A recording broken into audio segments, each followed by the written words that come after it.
C'est parti. Bien, bonsoir à toutes et à tous. Ce soir, j'ai le plaisir d'accueillir Alexandre Loupy pour cette dernière keynote avant les vacances.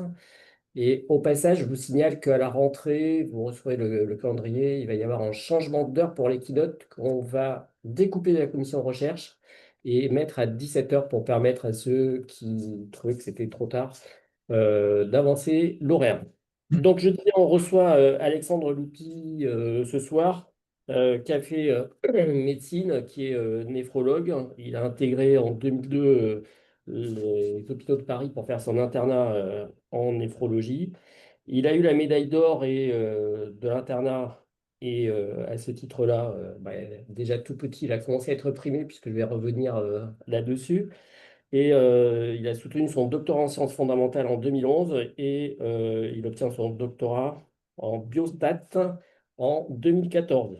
Donc il est aujourd'hui professeur PUPH rattaché à l'hôpital Necker dans le service de transplantation rénale. Je disais, il a eu un certain nombre de prix par rapport à ses recherches puisque en 2018, il a été récompensé par l'Académie nationale de médecine. Pardon. Et il a même été classé comme étant un des Français les plus influents du monde cette année-là. Donc sa notoriété s'est poursuivie. Il a eu, pardon, excusez-moi, je suis un peu enroué.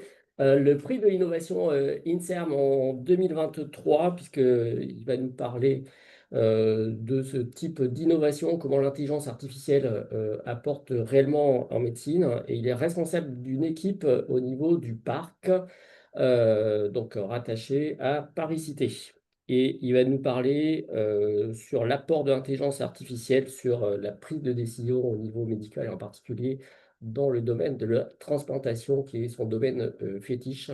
Alexandre, je te laisse la parole. Donc, tu vas faire ta présentation en anglais et les questions pourraient être en français ou en anglais. Pas de souci. Merci et je te laisse la parole. Merci beaucoup, Michel. Et puis, je vois qu'il y a effectivement Christine qui est connectée et Catherine qui était en arrière-plan. Je voulais vraiment vous remercier chaleureusement puisque quand vous voyez tous les logos qui sont là, il y a le logo de Pitor, le fameux institut Armure qui bénéficie aujourd'hui d'un Inidex. Voilà, je voulais remercier évidemment UPCité pour la confiance que vous m'avez en fait donnée pour développer ces thématiques dans un monde où aujourd'hui l'IA est très porteuse, mais ça n'a pas toujours été le cas, notamment lorsque j'ai commencé il y a une dizaine d'années. C'était un petit peu plus difficile de faire comprendre les approches intégrées. Voilà, je vais commencer et ce que je voulais vraiment définir aujourd'hui, c'était vous donner un aperçu de comment on a démarré des stratégies de recherche en transplantation d'organes solides et qu'on a décliné ça en greffe rénale, cardiaque, pulmonaire, hépatique et maintenant on va même sur les îlots avec une approche centrée autour de la data de qualité mais également des vraies questions scientifiques qu'on s'est posées. Et effectivement, comme Michel, tu le disais, comme j'ai reçu quelques messages sur LinkedIn qui me demandaient, des étudiants qui me demandaient si ma présentation était en anglais. Donc, pour accommoder tout le monde, je vais vous la présenter en anglais. All right, so I'm going to switch to English. And the first slide is really something that caught my interest, a few months ago, because 2024 to me has been a very historical year for science. As you probably know, two Nobel Prizes in chemistry and physics have been awarded directly related to artificial intelligence. The first one for the generation of artificial neural network approaches. The other one, which was predictive model that encompassed the prediction of the protein structure. And not only two Nobel Prizes were awarded directly to approaches using AI, but also I think one of the very interesting part is that two awardees were people working for Google DeepMind, which to my point was also something which is a complete change in the paradigm. And I think it's a real reflection of what what we live today and how discovery is now happening. And I used to do a lot of statistical talks that people find pretty boring and technical, so I'm not going through the detail of the methodology, but really to kind of illustrate that in the process of decision making as physicians, when we are facing patients, we need to make decisions. And we were actually all born statisticians, and I'm going to show you that in this slide. Because all of our choices in personal life is how we process, how we make decisions, how we assess risk, and we have our knowledge, experience, beliefs, goal, expectations, and our own environment and anxiety sometimes. So the event of interest that we would like to predict, like for patient care, allow us to process, we do our own chi-square t-test, decision trees, survival analysis, our own cross-validation, and we contextualize every single patient with our knowledge. And we kind of shape the trajectory of patients to make decisions. So that's the basis of the decision-making process that we also do every day, and not only as physicians, but also what prompted you to attend this talk was also made about the fact that you were doing your own kind of processing and statistics. We do have our own internal validation. We do our own simulation resampling. When we don't know, we ask colleagues. That's what we call external validation. And a lot in medicine is still magic and fantasy. When we don't know, we just make decision anyway. But that's, how it's functioning. The really key point that I would like to illustrate today is the question on how our inborn cognition alone will solve the mysteries of health and diseases in the new century. Because we need and we are flooded by data. We need to process data. We need to make decisions, transform the data into clinically meaningful interventions for patients. So, in other words, we have to master the complexity of 21st century patients and approaches. And of course, that raises the question that AI is going to replace us as physicians, clinicians, pathologists, whatever, radiologists. And some people have raised concern about the fact that AI is kind of taking over our jobs. But let's not be afraid that AI will replace us, because if you think about pattern recognition, for example, I found this article very interesting because pigeons actually are able to be trained as pathologists. And pattern recognition make them really well aware to recognize X-rays and also pathological slides to show and discriminate cancer with normal biopsies. So pigeons can be trained. You can see this pigeon from this experiment, from that paper which was published a few years ago. So that pattern recognition process is not only about AI, it's just that many people are able to do that. So we shouldn't be afraid of AI. Pigeons already are replacing pathology. So I'm kind of making that as a joke, but I found that this way was pretty much interesting into how we could train, these animals to identify pathological slides and X-rays related to cancer. I was talking about predictions, which is very important. And making prediction is not easy. And I really like this quote from Nobel Prize awardee that prediction is very difficult, especially when it's about the future. And of course, it's very hard, to be able to really re-stratify patients and predict long-term outcomes is very difficult for example, for a kidney transplant patient to know how long will the transplant last, what is the likelihood that this patient will have, this patient survival, and also if the predictions for an allograft to be given to a single patient will be utile or futile is pretty difficult. And you have to convince with this approach physicians that sometimes AI can help for the decision-making process. So this is a study we actually published a few years ago, and we struggled to publish that study because we compared artificial intelligence-based and human-based prediction for the risk of long-term kidney allograft rejection, kidney allograft failure, and also we are kind of analyzing also patient deaths. But we compared and we designed this trial, and we actually gave 400 patients included randomly from a large, well-structured database, and we built a web interface. And we provided physicians, transplant physicians, with all the information that you will dream of to risk stratify patients and make those like long-term predictions. And we compared that to the iBox system, which is an algorithm that predicts long-term allograft rejection and failure. And we analyzed these results, which were very interesting. To make a long story short, the human-based prediction were not good. Performance was very weak calibration, as you can see here, were pretty awful. There was a lot of intra and inter-observer variability. And we were also able to kind of model how the humans were kind of using different parameters differently to predict the outcome of interest.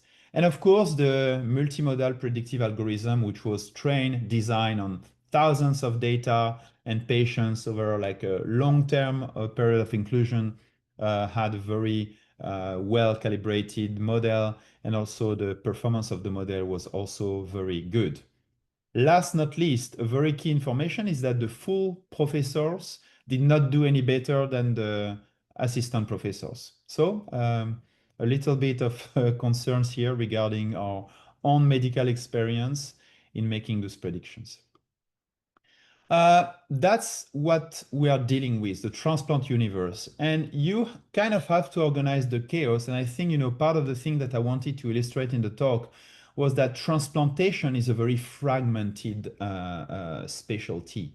Multiple people in the value chain of organ transplantation, starting from procurement to logistics to surgery, reanimation, and post-transplant patient care. And when you add the different bricks in post-transplant patient care and different organs, kidney, heart, lung, liver, pancreas, you have to face again the need to break the barriers between the specialties and to aggregate the physicians and the approaches together, which can be very powerful. And it's really the basis on how we build the Peter, Institut Armure to really make this federation of people around multi-organ transplantation. And of course, you can put the different bricks of technologies here to help in the process. But this is our AI superpowers, and I'm going to spend a little bit more time on that. Most of the effort we've done for the past 15 years was to build these large, comprehensive, deep phenotype, prospective, unselected cohorts of transplant patients followed over the time. And transplantation allows this synchronization of patient at time of transplant. And we were able to assess this constellation of parameters over the long term. Not only we have the volume of the data, but we have the variety of data, the validation of the data. And that was only possible because we were able to get very big grants from France and academic grants from the EU to build these large data sets. Not only routine parameters, but also very specific biobanking and tissue banking, which allowed us to move into more mechanistically informed biomarkers, gene expression assessment in the biopsies, and all the informations that about treatment, immunology, HLA, other antigens. So in other words, a very comprehensive data set which has been built, which is very unique, which has been built over the past 15 years now. And I would like also to say that most of my effort nowadays is to sustain this network of collaboration, those databases, and to actually map and build this patient contextualization system. This is how we build digital twins nowadays. The machine has the experience of over 500,000 years of medical practice, encapsulated now in software, and this is where we start to have fun. We can draw from very high quality data, avoiding the garbage in, garbage out. Then we can build very precise AI algorithm that will allow us to improve diagnosis, disease stage, treatment, and response to therapies for rejection. So these are our AI superpowers, and we are very grateful, of course, for the network of collaborators. But everything has been also possible not only to make collaboration within UPCT, but also well beyond. So part of the thing that we have built also, and I wanted to kind of put in emphasis on today, was the transplant multimodal deep phenotype data lake that you can see now 5 continents, 14 countries, 44 centers, 37,000 patients with a lot of the data that we could gather over the years. And of course, that requires a very curated pipeline for data, curation, data control, and also all the GDPR compliance system that we have built over the years in well-packaged studies. And this is a very important step. And I'm going to illustrate how that allowed us to build very innovative tools for transplant patient care. And it's not only about statistics, it's also on the way that we also were able to build cutting edge technologies platforms that we internalized here on site in the INSERM unit, like liquid biopsy, donor-derived cell-free DNA, non-invasive biomarkers. We have added a layer of digital pathology, molecular microscope, which is transcriptomics gene assessment in allograft biopsies. And all those precision diagnosis platform now adding single cell digital spatial profiling really helped to tackle very key questions. So these are the milestones that we have achieved over the past 10 years. And you can see, the different journals that we are able to publish in, which is also, to me, a very important making the case for the very systemic nature of our approach. Not only it's interesting for transplant, but I guess that the systemic nature of the approach allow to publish in general audience journals just because that concept is of interest also beyond transplantation. So that's what I wanted to illustrate. Comprehensive transplant cohort allowed us to go and move deep into the anti-HLA antibody characterization with different biomarkers, which some of them have been now implemented in clinical care. We were able to crack the international rejection classification 7 times in a row for the past 4 years with unsupervised approach, moving into deep allograft phenotyping. This identification of new rejection phenotypes and archetypes was also possible thanks to molecular technologies applied in very large thousands of patients. And the core component of our approach was the integration with data science, bioinformatics, and AI. So these are some different papers we are able to publish again over the past 10 years. But now what I wanted to illustrate for the second part of my talk, now providing the basis of why this is important, what is the nature of our approach in transplantation and the emphasis on data, I will now describe you 4 concrete developments that we had in the team. The first is the multimodal prediction algorithm for clinical trial and patient care optimization. And you have probably heard about the iBox system, which was published in the landmark paper in BMJ in 2019, which is a prediction system for patient individual risk of long-term allograft loss, which was a very holistic approach in a large cohort of very potential determinants that leads to allograft rejection and allograft failure that were encapsulated in a prediction model. And again, comprising different parameters like function, proteinuria, graft fibrosis, anti-HLA DSA, and also some structural parameters in the biopsy like microvascular inflammation, interstitial inflammation, and tubulitis, which are all marked from antibody-mediated and TCR-mediated rejection, and other different parameters. And that's an algorithm, and we see many algorithms published. So that's, again, what I wanted to illustrate also is the iBox roadmap. So from an algorithm to its qualification by health authorities, this is a long journey that requires a lot of organization, collaboration. We started the project over 12 years ago with the iBox, moving into the statistical modeling, the data creation plan, project discussion, engagement with societies, building the large body of evidence for external validation cohorts, 7 randomized controlled trials, starting to the discussion with the FDA back in 2020. And also after the seminal publication, we had a lot of spin-off studies, mostly related to what the FDA was kind of asking us in, okay, can you validate the iBox in African American, in different settings, medical economic settings? And those are like all what I call the iBox babies, which are the papers that step by step incrementally were further validating the algorithm in different scenarios, really challenging it over the standard of care and having this proof of clinical efficacy. So we were very pleased to receive that. Engaging with the health authority can be painful, but they really push you hard. So that's the quote from when the iBox was not approved, but qualified, which is a higher degree, as a surrogate endpoint for efficacy in clinical trials. So for drug discovery, and I will be illustrating that, I think that's a very major point. that the first and only universal tool for predicting the risk of kidney transplant loss based on multimodality approach.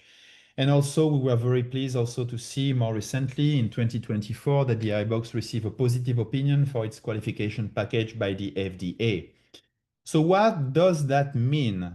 It means that if you're a pharma industry, the qualification will allow you to a very early time point after transplantation, let's say at 1 year, to virtualize your clinical trial up to 10 years.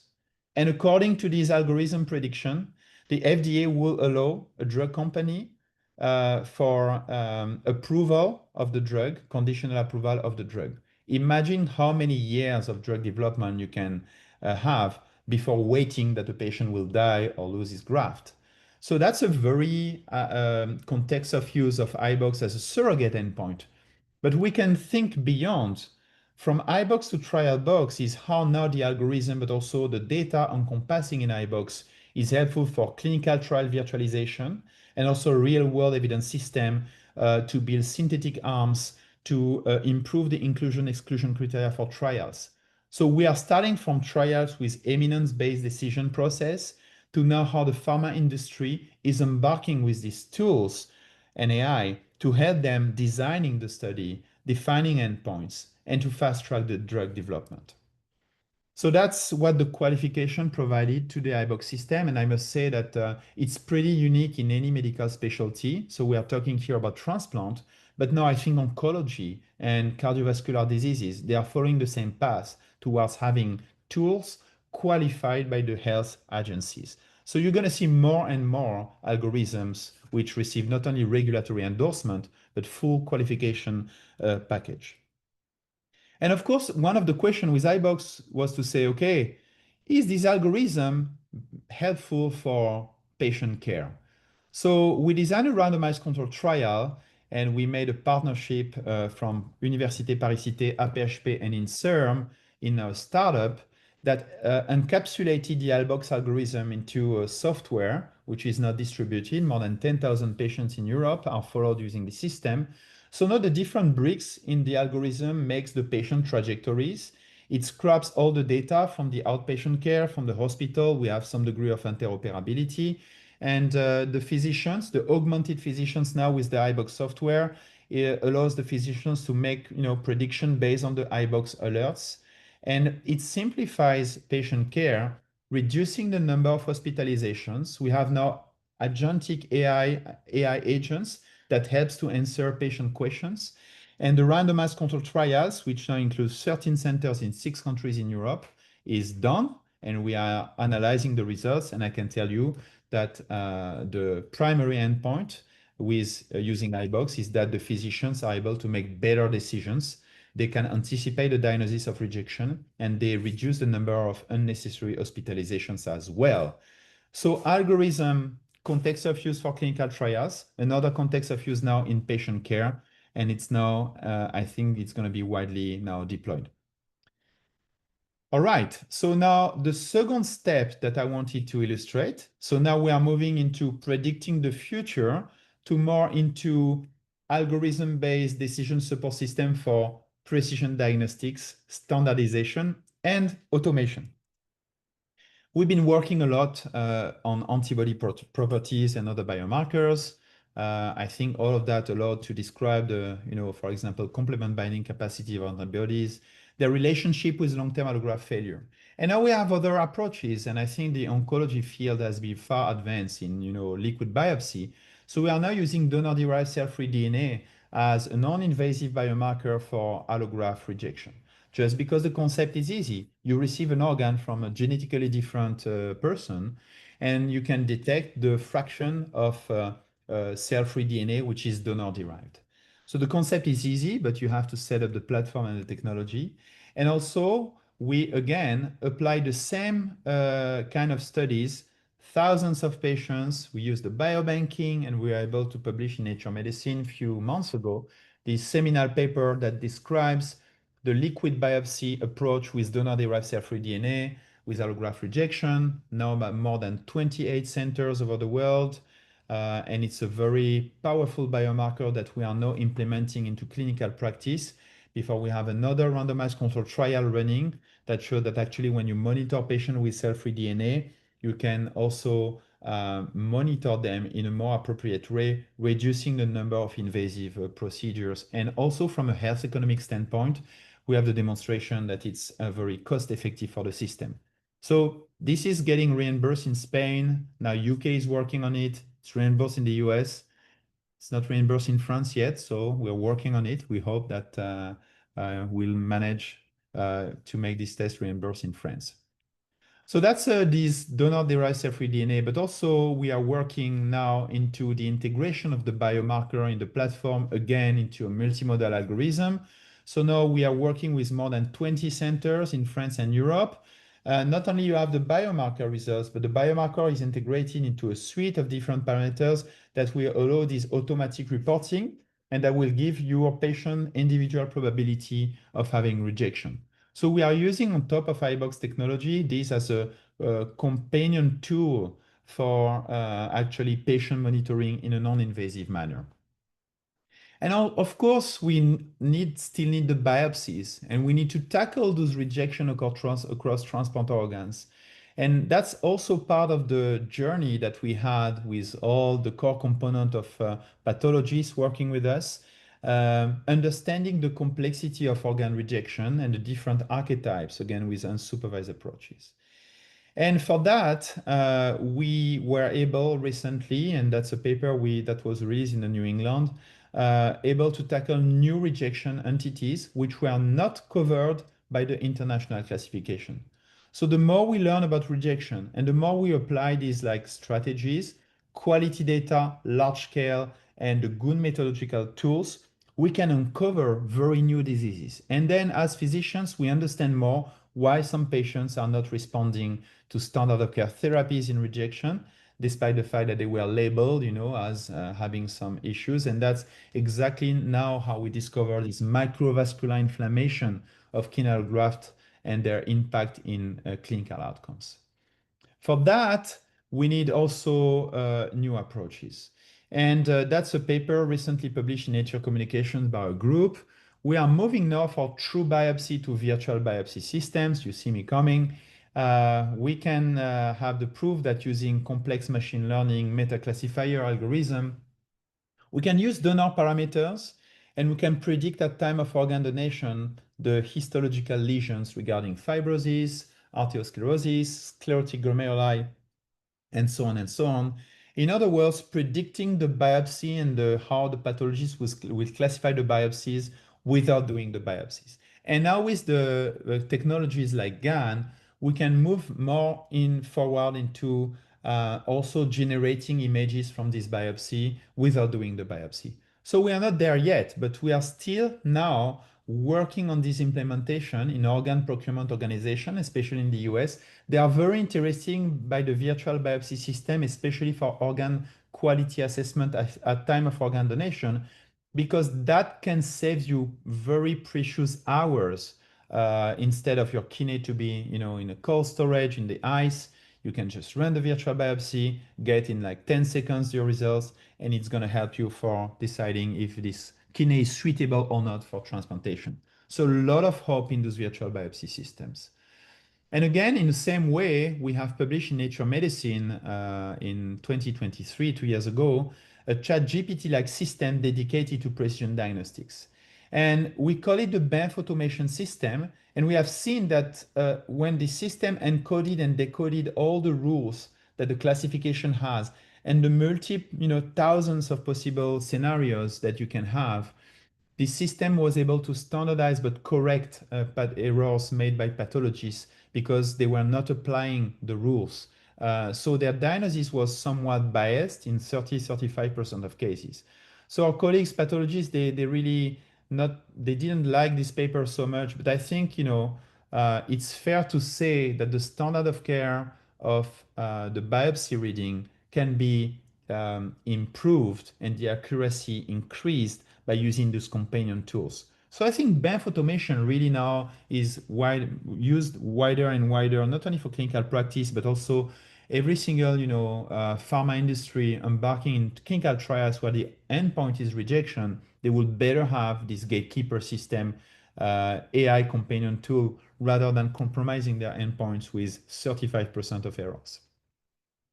And of course, one of the key points is also moving into precision diagnostics. I told you about the fact that we are doing a gene expression assessment in biopsy and covering new phenotypes and pathophysiology. This is also a system now tested in large clinical trials in Europe that we are deploying. We call it the molecular microscope system. And really, we are trying to push these new layers of precision diagnostics into clinical practice. We do this in allotransplantation, and we do this also with great success in xenotransplantation. Thanks to this approach, we are the first, to describe this immune response after pig-to-human xenotransplantation. That's the cover in the Lancet, the paper with the editorial. So again, I think this global multidimensional approach also allows us to step into new areas and tackle, new research that we were not, historically doing in the team. And I think it's a very powerful thing to do. And it's not, of course, all about AI, but I think it's all about also how we can move into a more pathogenesis-based therapeutics in rejection.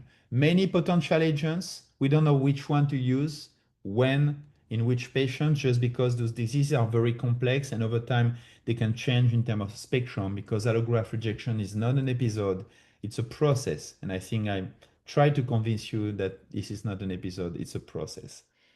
So anyway, those bricks of innovations in the group is, as you can understand, a suite of AI tools that we have tailored over the years to improve the management and outcome of transplant patients. And those bricks are coming step by step to go into the clinic and be used to augment physicians. And what I would like to announce today, and I'm sure Catherine and Michelle and Christine, they know it a little bit where I'm going, but I think what we will develop in 2026, thanks to fundings that we are receiving, is we're going to launch the first AI transplant clinic. And I think you can imagine how the AI transplant clinic will look like. You're not going to see patients there, but anywhere in the world where the decentralized platform will be able to make the test, it will be connected with our reference set, and we make the connectors and provide anywhere in the world for physicians informations about patient trajectory, rejection activity, response to treatment, and the patient digital twin. So this is the principle, the core component principle of the AI transplant clinic. And you will hear, I guess, more about that starting 2026. So, having said that, I would like to thank you for your attention. And that's the original processor. I hope that will not be completely replaced by machines. But I think that we need this collaboration, between humans and machines. And I kind of like this quote that says that algorithm will not replace doctors, but doctors who use algorithm not will, but are already replacing those who don't. And I would like to illustrate the cycle of AI because AI also has some dark sides. But from the technology trigger to the peak of inflated expectation, the disillusionment, and the plateau of productivity, we have a long way to go to increase the adoption of AI tools for the better care of the patients. So I would like to thank you for your attention, and I will be pleased to answer to your questions.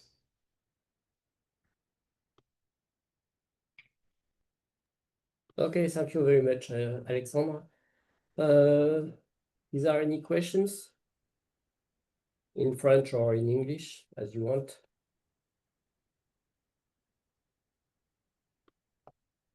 J'en avais une sur Oui. les traitements anti-rejet de greffe, que ce soit enfin, les plus classiques dans les cancers du rein, c'est tacrolimus ou cyclosporine. Est-ce qu'on pourrait imaginer qu'on détecte également des potentielles interactions médicamenteuses, que ce soit avec ces médicaments-là ou qui favorisent pas pardon, qui favorisent le rejet de greffe et qui ne seraient pas connus avec ces méthodes-là? Alors, Michel, excellente question. Tu as déjà en fait des systèmes utilisant l'IA qui pilotent en fait les interactions médicamenteuses et qui mettent des systèmes d'alerte. Je crois que ça existe depuis assez longtemps, Oui, mais oui. tout à fait. systèmes sont en constante évolution et amélioration. D'ailleurs, dans le software qui est actuellement déployé, il y a une collaboration avec une boîte française d'ailleurs, hein, dont j'ai oublié le nom, mais qui en fait monitore en fait ces interactions médicamenteuses. Donc ça fait partie des briques d'IA intéressantes. Sur les médicaments anti-rejet chez les patients transplantés, tu as vu que nous, notre approche, c'était vraiment aller sur l'optimisation du dosage, parce qu'en fait, on met à peu près la même chose à tout le monde et que parfois, on fait des diagnostics de rejet par excès, ce qui peut avoir des conséquences parce qu'on surimmunosupprime les malades et qu'après, ils développent des cancers, des maladies métaboliques. Et donc, une partie de nos approches n'est pas seulement là pour reconnaître le rejet, mais aussi reconnaître les patients qui, en fait, n'ont pas besoin d'une intensification thérapeutique. Et dernier point de ta question, extrêmement intéressante également, c'est est-ce que l'IA aujourd'hui permet des découvertes, pas que sur les interactions, mais de nouvelles molécules potentiellement? Ben, la réponse est oui, pas encore en transplantation, mais il y a une boîte qui s'appelle In Silico qui en fait a découvert totalement par l'IA une nouvelle molécule qui actuellement fait l'objet d'un test en phase 1 puis une phase 2. Donc il n'y a pas encore de grandes preuves de blockbuster complètement designé par l'IA, mais c'est sûr que ça va venir. Après, le design de molécules par l'IA, c'est quand même des approches qui sont assez développées à l'heure actuelle dans l'industrie. Là, je parle Exactement. vraiment de l'utilisation de la molécule, quoi. Mm. Je sais pas s'il y a d'autres questions parmi les invités. Tu peux peut-être départager ton écran, qu'on se voit entre nous si jamais quelqu'un veut poser une question, c'est plus évident. Oui, j'aurais une question. Ouais. Euh, Merci beaucoup, Michel. Merci, Alexandre. J'avais une question concernant la mesure de cell-free DNA. Et un peu, j'aurais besoin de comprendre si en transplantation, ces concentrations d'ADN circulant seraient supérieures, inférieures, comment ça se comparerait avec l'application en tumeur et donc en oncologie, où suivant les tumeurs, il y a plus ou moins d'ADN circulant. Est-ce que les niveaux sont comparables et si oui, à quel type de tumeur? Oui, alors bah, c'est une excellente question. Alors, vous m'entendez? Pardon, j'avais un écho. Euh, du coup, donc pour répondre à la question, c'est le pourcentage d'ADN circulant entre le donor derived et l'ADN circulant en fait du patient qui peut du coup être modifié sur plein de conditions physiopathologiques. Les seuils de détection actuellement qui sont définis, c'est un seuil à peu près au-dessus de 0,5% en fait d'ADN circulant, puisque l'agression du greffon, en tout cas rénal, hein, là dans ces conditions-là, eh ben, va occasionner un relargage dans la circulation de particules d'ADN du donneur. Et donc, sur à peu près une 400 SNP, sur les technologies entre 400 et 200 SNP, on arrive en fait, sans génotyper hein, le donneur et le receveur, de vraiment détecter en fait cet ADN circulant.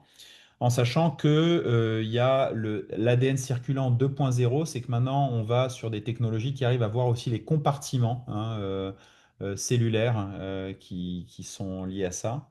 Et on le développe aussi maintenant en xénogreffe. Donc, c'est pas tout à fait, c'est le même principe qu'en oncologie, mais c'est pas tout à fait les mêmes cutoffs. Ces cutoffs ont été établis sur des tests qu'on a fait hein, sur des milliers de patients, entre des patients qui n'ont pas de rejet ou qui ont d'autres conditions physiopathologiques. Et un des points intéressants dans ce biomarqueur, c'est que une grande partie des rejets qui nous intéressent sont des maladies avec atteinte de la microcirculation ou des vaisseaux. Et donc, on a plus de propension finalement dans ces types de rejets à avoir un relargage dans la circulation, tout simplement parce que c'est des maladies vasculaires et capillaires. Merci. Ok, merci. J'ai une question. Ali, ouais. Oui, j'ai une question pour Alexandre. Alexandre, d'abord, super talk, Alexandre, félicitations, c'est impressionnant. Merci. J'ai une question, en étant virologue, je voulais savoir si ces prédictions, cette intelligence artificielle, par exemple dans le cas des transplantations dans les greffes, est-ce qu'elle peut prévenir ou traiter des infections virales opportunistes, par exemple CMV, EBV, BK, à partir des signatures que vous pouvez obtenir chez les patients, quoi. Alors, c'est un point essentiel. On est en train d'ailleurs, j'espère qu'on va bien avancer ensemble avec la belle collaboration qu'on est en train de mettre en place avec Saint-Louis. Mais en fait, ce qu'on voudrait aujourd'hui, comme tu disais, c'est utiliser toutes ces données et également toutes ces biobanking et banques de tissus sur lesquelles on a fait du NGS sur des milliers de biopsies pour essayer de comprendre les signatures dans des maladies virales comme la néphropathie à bécavirus ou comme d'autres infections qui peuvent atteindre les greffés. Et également, l'iBox, pour l'instant, j'aimerais bien établir un système vraiment de prédiction individuelle du risque infectieux, d'infection opportuniste. Je pense que ça peut beaucoup aider d'avoir ce système de prédiction. En dehors des hard endpoints qui sont actuellement ce qu'on fait, c'est rejet, décès du patient, perte du greffon, mais d'avoir maladie infectieuse, prédiction aussi du risque cardiovasculaire. Donc c'est vraiment ce vers quoi on veut aller. Pour ça, on a besoin de vous, parce que vous voyez, on a aussi nos limites. On ne peut pas adresser toutes les questions de la Terre, et c'est là où en fait, et je pense que c'est la philosophie de Pitor et de l'Institut, c'est de s'ouvrir et que ces bases de données puissent bénéficier à d'autres personnes, et notamment l'infectieux m'intéresse beaucoup. Et j'aimerais bien qu'on puisse cranter sur l'infectieux. Je pense qu'on a plein de découvertes à faire. Parfait, ça nous va. Merci beaucoup, Alexandre. Merci. Merci. Antoine, tu avais une question? Oui, mais merci Michel et merci beaucoup Alexandre. J'avais une question assez générale finalement sur la prise en compte des systèmes d'histocompatibilité et de HLA. Est-ce que tout ce que vous avez montré permet d'un peu étudier l'importance des incompatibilités HLA? Comment vous le prenez en compte vraiment dans vos modèles? Oui, alors le système HLA, si je prends le modèle iBox, c'est une des pierres angulaires du score pronostic, puisque un des paramètres qui sort constamment en termes de prédiction du risque, c'est la présence d'anticorps anti-HLA dirigés contre le greffon, dont certaines propriétés physiopathologiques permettent même d'affiner ce risque, mais c'est des tests qui ne sont pas implémentés en routine, comme la composition des sous-classes d'immunoglobulines et également encore une fois la capacité à fixer le complément et l'affinité, l'avidité des anticorps. Donc le système HLA reste là comme un élément déterminant sur le pronostic des patients, sur la modélisation du rejet. Et nous, ce qu'on utilise actuellement, c'est qu'on étudie d'autres outils comme la divergence HLA. Là, on a publié avant-hier un papier dans Nature Communications là-dessus, les épitopes et toutes ces approches-là pour essayer d'avancer et voir en fait sur quelles indications et usages ça aide vraiment ou pas Oui, à l'échelle de oui. la population et l'échelle individuelle. Donc on reste vraiment Ouais, et là-dessus. éventuellement permettre certains mismatchs plus permissifs que d'autres, éventuellement. Exactement. Ça c'est clé dans les systèmes d'allocation des greffons. Et d'ailleurs, en fait, il y a beaucoup de progrès qui ont été faits dans le système d'antigènes permis, que vous connaissez très bien, qui ont permis de réduire les populations à risque, et notamment l'étude aussi des éplettes qui permettent de décocher certains anticorps ou antigènes, pardon, interdits. On a pas mal avancé sur la stratification du risque. Donc le HLA reste une pierre angulaire de la transplantation. Et les outils que j'ai détaillés, cell-free DNA, ils sont là pour être plus des biomarqueurs de injury, sens plus large du terme, plutôt que d'aller dans de la physiopathologie, parce que l'ADN libre du donneur ne vous donne pas d'informations sur exactement quel type de rejet est en train d'opérer et quels sont ses mécanismes. Très bien, ben, merci encore. Merci.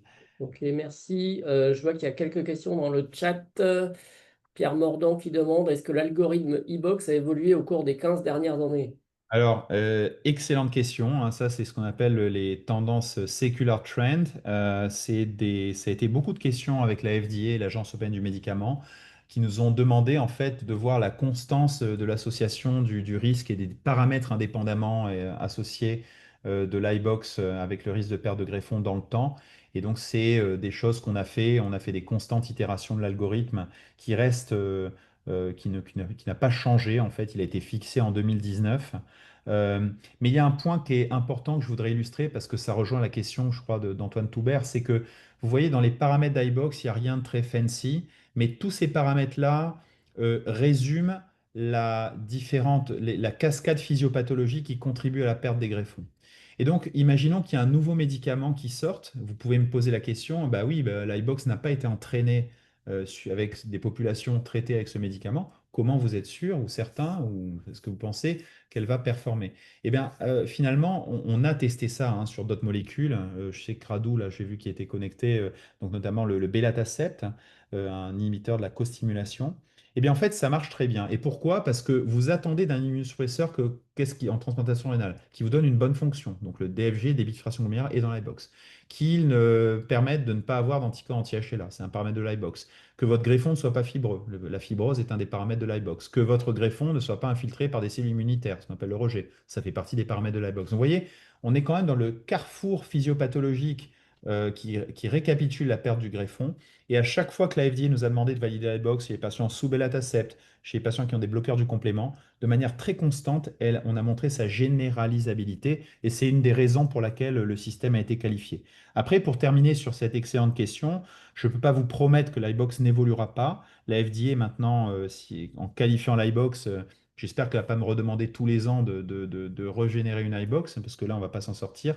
Ils détestent ça, les agences, ils veulent des trucs fixés. Et voilà, on ne va pas pour l'instant changer le modèle qui a déjà des performances qui sont assez exceptionnelles. Ok, merci. Autre question dans le chat. Est-ce que cela s'adresse aux enfants également ou est-ce que c'est que les adultes?